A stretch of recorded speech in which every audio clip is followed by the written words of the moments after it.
Boyhood.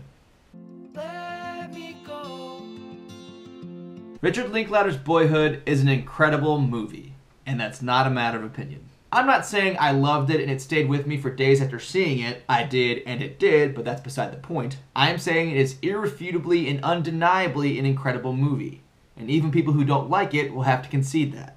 After a bold statement like that, it seems almost unnecessary to summarize the plot, but it's simple enough to summarize. Boyhood is one of those movies where all you really need to know about the plot is given to you by the title, much like 12 Years a Slave or Beavis and Butthead Do America. Boyhood follows Mason, played by Eller Coltrane, from the age of 6 to the age of 18 as he grows up in Texas.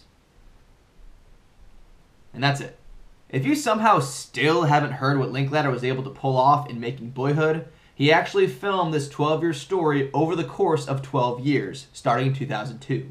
To put this in perspective, Linklater was filming Boyhood around the same time he was filming School of Rock. Shooting a full movie a little bit at a time over the course of 12 years, using the same actors, and then editing it together into cohesive narrative is amazing. It's worth noting that there are no title cards to indicate passage of time. Instead, time indicates passage of time.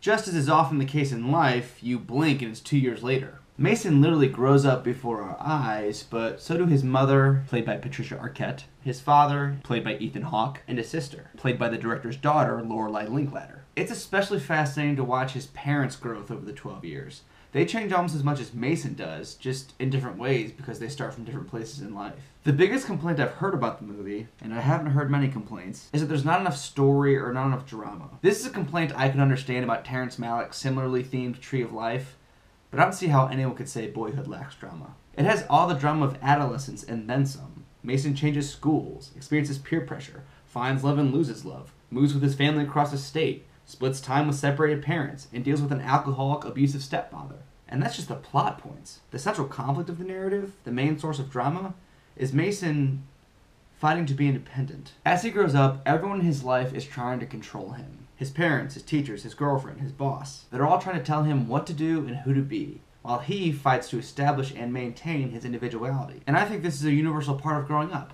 Becoming autonomous, becoming free. And this isn't unique to adolescence. Mason's mom also struggles to be free and autonomous. And part of Mason's growth, or any child's growth, is learning that his parents don't have all the answers, and they're often as scared as he is. As he grows up, Mason takes in the world around him. In the opening image of the film, which serves as the poster, 6-year-old Mason is staring up at the blue sky with wonder and curiosity. When he gets to high school, he takes up photography, and with that, his curiosity of the world around him slowly evolves into an appreciation of the world around him. Instead of going to class and listening to his teachers, he spends most of his time in the darkroom of his high school developing his photos, because he'd rather work on focusing and defining his own worldview via photos than have other people like his teachers tell him what his worldview should be. It's a beautiful and simple allegory for going from boyhood to adulthood, when your worldview and experiences aren't filtered through someone else, like parents, teachers, or girlfriends.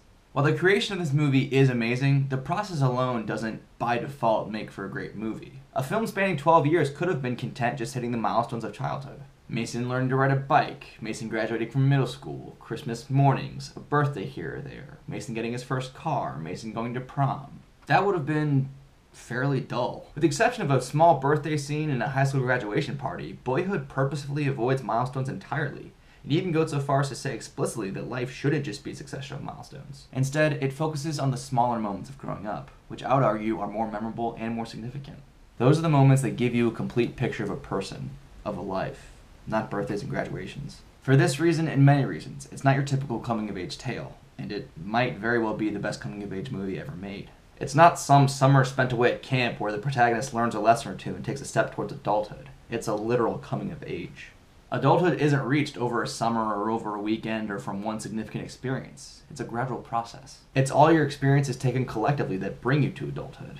And Boyhood manages to capture that. It's a movie to be celebrated, a movie to be cherished. Art should always be striving to find truth and reflect life. And there may not be a better success story on that front than Boyhood.